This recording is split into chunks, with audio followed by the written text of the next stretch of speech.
Hey guys, Boogie here, and I'm going to do something no one has ever done before. As you guys know, this Thursday, the Game Awards 2015 is taking place in LA. It's going to be live streamed, I'm sure, on Twitch and possibly YouTube, certainly at thegameawards.com, probably on some of the consoles, various other places. This is Jeff Keighley's deal, if you know Jeff Keighley. I actually got to present the Trending Gamer Award last year to Total Biscuit, which was super awesome, by the way. I also got to hang out with iJustine, one of my favorite people in the world, and it was a lot of fun. I'll be watching from home this year due to some scheduling conflicts and my persistent health issues, but I'm going to do the next best thing. I'm going to try to predict some of, possibly all of, the categories for the Game Awards for 2015. And then you guys can watch along on December 3rd if you want to and see how many of these I got right. I'm going to go ahead and tell you right now, it's probably 100%. I'm not going to do every category. I'm going to do the big categories here, the interesting categories to me. Now, you should know that most of these are jury voted, and the people that are on the jury tend to be people who are high up in gaming press or the gaming industry itself. And so I'm going to try to predict the way they would vote, not necessarily the way that I would vote. I will be doing my own version of Game Awards, not necessarily like one big show, but smaller videos on my gameplay channel. You'll want to check those out around the Christmas break. However, until then, let's do this. But I'm going to try to predict the way these guys would vote. They probably will not vote the same way I would. They're doing best, right? I'm doing my favorites. These are fan choices. I can't predict these, so I'm not even going to try. I might take a look at them here towards the end. But let's start with a biggie. Let's start with Game of the Year. We have Bloodborne, Fallout 4, Metal Gear Solid 5, The Phantom Pain, Super Mario Maker, and The Witcher 3. Now, I will tell you, my favorite Game of the Year is definitely on this list, but we'll save that for my gameplay channel. Let's talk about these individually. Bloodborne, good game. I played the hell out of Bloodborne. Not my style of game, though. Way more punishing than I would like it to be. I grew up on punishing games. I don't need to revisit that in any way. Also, this game is a spiritual successor to Dark Souls, right? Like it didn't really, it didn't really reinvent the wheel. It just kind of made its own version of the wheel, and it's a beautiful game. The gameplay mechanics are great. The world it created is wonderful. The story's okay. I mean, I guess there's a story there. Overall, though, good game. Possibly not Game of the Year. Fallout 4, one of my favorite games of the year, easily. But it is pretty much just a Bethesda game. Now, what makes this game interesting is it was announced 6 months ago and released 6 months after it was announced. That's unheard of. The fact that that happened is remarkable, and the game is incredible. I've got 40 hours into it. I probably got another 40 hours to go before I finish my first playthrough, and then I'll probably put another 80 hours on that with my second playthrough at some point. Then I have all the DLC still coming. Definitely one of my favorite games. Don't know if it'll get Game of the Year. Metal Gear Solid 5, The Phantom Pain. This is a game I watched more than I played, but I'm familiar with the story, know what happens, so on and so forth. Really good game. I think this is the biggest contender so far. Super Mario Maker, possibly my favorite game of the year. Me and my wife sunk 100 hours into this easily and continue to sink more and more and more every week. Don't know if it's Game of the Year material. The Witcher 3 Wild Hunt, certainly game material here, Game of the Year material as well. What an incredible game this turned out to be. I know that a lot of people were turned off by the fighting mechanics, but as RPGs go, this is incredible. And it was a huge step up from The Witcher 2, and possibly one of the best RPGs made ever. I mean, just ever. It's incredible. Certainly deserves to be on this list. So, I would say it's between Fallout 4, Metal Gear Solid, The Witcher 3, and I think I know who they're going to give it to. I think they're going to give it to Metal Gear Solid, The Phantom Pain. The game is good. I enjoyed it. But, let's be honest, with Kojima no longer with Konami and Konami no longer there, no longer producing games, I think that needs to be remembered. We will never get a Metal Gear game that resembles this ever again. I genuinely don't think we will. And I think that they are going to choose to honor that by giving Phantom Pain Game of the Year.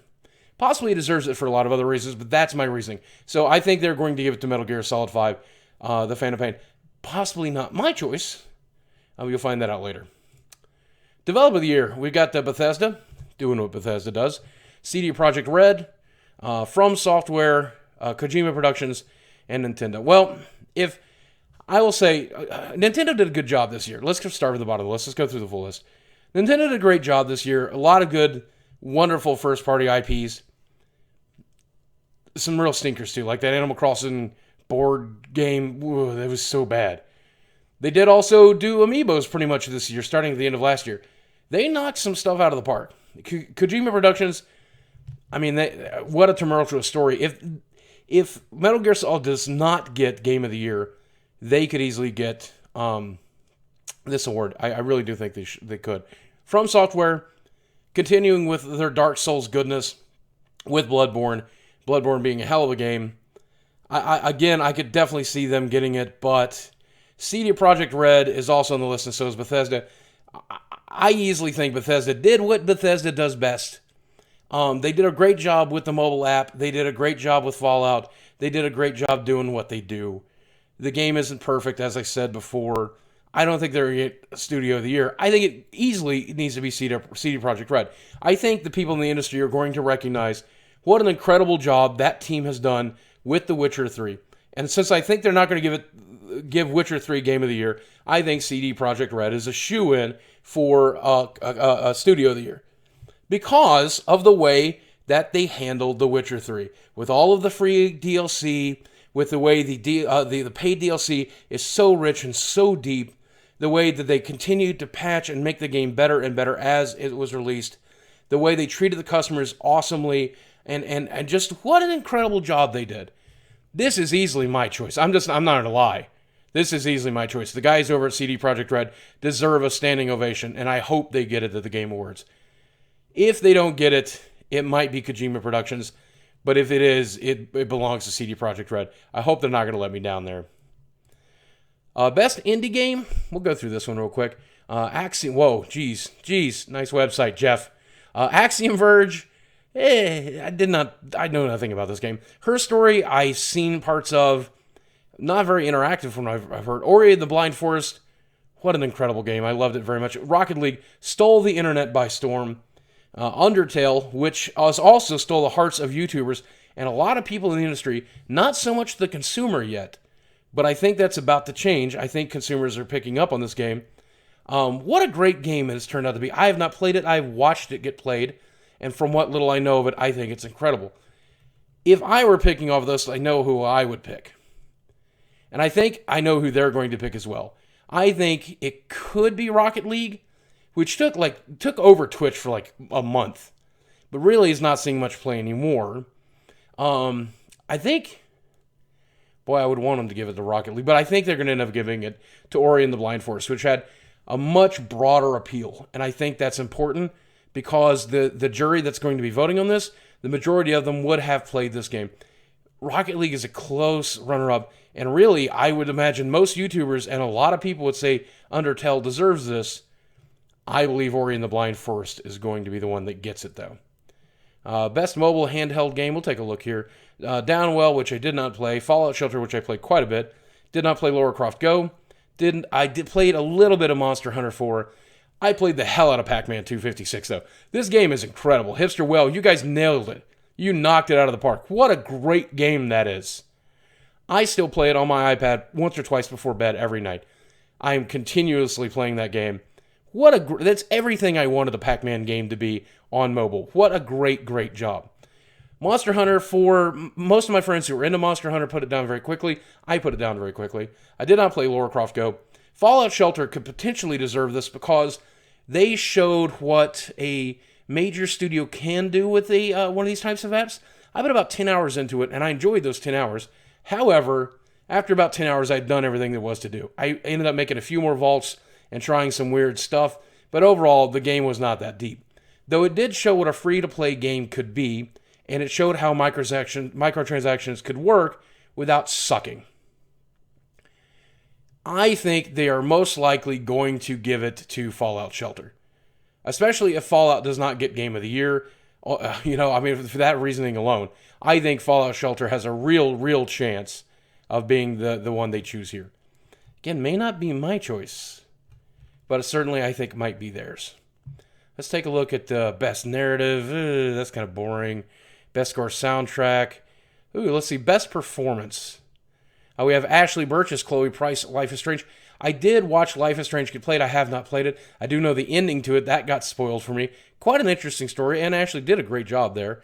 We have Camilla Luddington as Laura Croft. This is on my pile of games that I definitely need to play.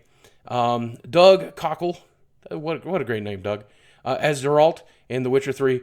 What an incredible performance there. Very Batman-y and very raspy, and at some points kind of flat, but for the most part, he did a great job. Mark Hamill as the Joker in, well, this is a bit of a spoiler if you haven't played it, but Batman Arkham Knight. What I have played of Arkham Knight, which I did not complete, I absolutely enjoyed. And seeing Mark reprise the role there was incredible. And then we have Viva Seifert. I don't know how to pronounce that. My apologies for her story. Good performance there from what I've seen of that game. I have a feeling, well, boy, I know how I would choose, but I don't necessarily think that's the same. I would probably choose between these two. I would probably choose Mark, just because how wonderful it was to see him reprise the role as the Joker and the way that it was handled. Geralt also wonderful, but I really feel like it might go to Ashley Birch, who did a wonderful job in Life is Strange. I think that won't be the only reason they'll choose her. I think it's because of the unique game and the fact that she is Ashley Birch. I think a lot of things go into it. I think that's who they're going to pick. I would not be surprised for a second. In fact, that's probably my best bet. Games for change. Games for impact. Weird categories. Sibel. I don't know anything about this. Her story. I keep meaning to sit down and play this, or some people say you'll watch it. Life is Strange, Sunset, and Undertale. Boy, I really hope Undertale is the one that gets it here. I would easily choose Undertale here. Without a question, I choose Undertale. I hope that it's Undertale. I know that it's probably going to be Life is Strange. I want it to be Undertale. I really want it to be Undertale. But we'll see. Best Shooter. This is an interesting category. Call of Duty Blops, played it. Destiny Taken King, played it. Halo 5 Guardians, played it. Splatoon, played it. Star Wars Battlefront, played it. Why is this... I mean, this is not as good as some of the other games on the list. Call of Duty Black Ops is fine. Zombies was great. Destiny the Taken King, that's fine. It was more Destiny. Halo 5 Guardians, single player is alright. The multiplayer is really fun for me.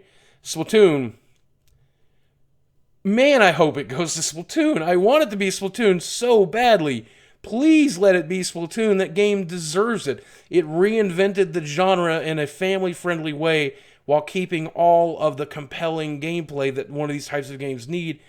Please give it to Splatoon. Please give it to Splatoon. If not, I would gladly see you give it to Halo 5 Guardians. Battlefront looked beautiful, and I have enjoyed the 10 hours or so of that game I played. I don't feel compelled to play much more. I feel compelled to play both Splatoon and Halo all the time. Please let it be Splatoon. I think it'll end up being Halo 5. I'm pretty sure it'll end up being Halo 5. But I hope that it's Splatoon. Best Action Adventure. Let's see, I don't know how many of these games I played. Assassin's Creed Syndicate, decent game. Arkham Knight, decent if it didn't get the PC version. Phantom Pain, Ori and the Blind Forest, Rise of the Tomb Raider. I can almost guarantee this one's going to Rise of the Tomb Raider, and I haven't even played it. I guarantee this is, and not for any reason other than it being the better game. It is a good game from what I've seen. I genuinely think it's going to go to Rise of the Tomb Raider. Man, I have to play that. I have so many games I have to play in the next couple of weeks. I'm exhausted from playing it. Best role-playing game, Bloodborne, Fallout 4, Pillars of Eternity, The Witcher 3, The Wild Hunt, and Undertale. If The Witcher 3 does not get this, there is possibly no fairness to this jury. Pillars of Eternity was very good as well, and definitely returned to the roots of what an RPG is supposed to be. And Fallout 4 is an incredible game. The RPG aspect not as deep as it should be. Probably on par with the RPG aspect of Bloodborne. The Witcher 3 does everything right, though. The character creation, the character specialization, the itemization, the dialogue, the world design. Witcher 3 gets this. And if it doesn't, there's no fairness. And then I'm not going to watch the rest of the awards. I probably will. Best fighting game here, Guilty Gear, Xrd, I don't know how to pronounce it. Played it a little bit. Mortal Kombat was very good. I hated those microtransactions in it. Rise of the Incarnates, Rising Thunder, I have not played these two. I have a strong feeling it'll go to, it probably should go to Guilty Gear, based on what I played here. But I also really enjoyed Mortal Kombat, and I think that has the mass appeal. I could definitely see Ed Boon and his team getting a nod from the industry there. Best family game, Disney Infinity 3.0, great game. Lego Dimensions, I thought it was okay. Skylander Superchargers, a little short this time, but still fun. Splatoon and Super Mario Maker. Boy, Super Mario Maker better get this one. That is easily the best family-friendly game of the year. All these other games are great. But look, you've got, DLC, physical DLC to physical DLC, physical DLC. Those are all great. Splatoon, lots of free content updates. But Super Mario Maker, free content updates, as well as just being all around one of the most broad appeal games. It was incredibly one of the best games of the year. Super Mario Maker should take that home. And if they don't, again, I do not believe there's fairness. Should I even look at best sports or racing game? I'm not even going to look. Best multiplayer, that's interesting. Call of Duty Black Ops, Destiny the Taken King, Halo 5 Guardians, Rocket League, or Splatoon. This could easily go to Rocket League, but then it's not... boy, this is going to be a controversial choice, but I think this is the one that they're going to pick. I think that Destiny will win this one here. Because on this list, it has the best multiplayer.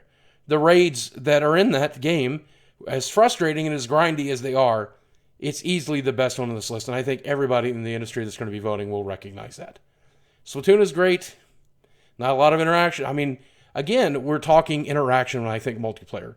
And you will want to form teams and make friends to play Destiny better. And that is multiplayer, right? So probably there. Best art direction, Arkham Knight, Bloodborne, Phantom Pain, Ori and the Blind Forest, The Witcher Wild Hunt. The Witcher Wild Hunt. Taking home at least 2 awards this year. Best art direction, easily The Witcher. What incredible graphics on PC. And what incredible graphics even on the consoles. Deserves it. Easily deserves it. I did really like Arkham Knight's graphics as well. I don't know most of these categories here. Esports Game of the Year, I don't know. Best fan creation, trending gamer. Let's take a look at trending gamer here. We have Christopher Monte Cristo Michaelis. Not sure who that is. Greg Miller, of course, him and the entire Kind of Funny crew having left IGN, going out on their own in this year, and what an incredible job they've done.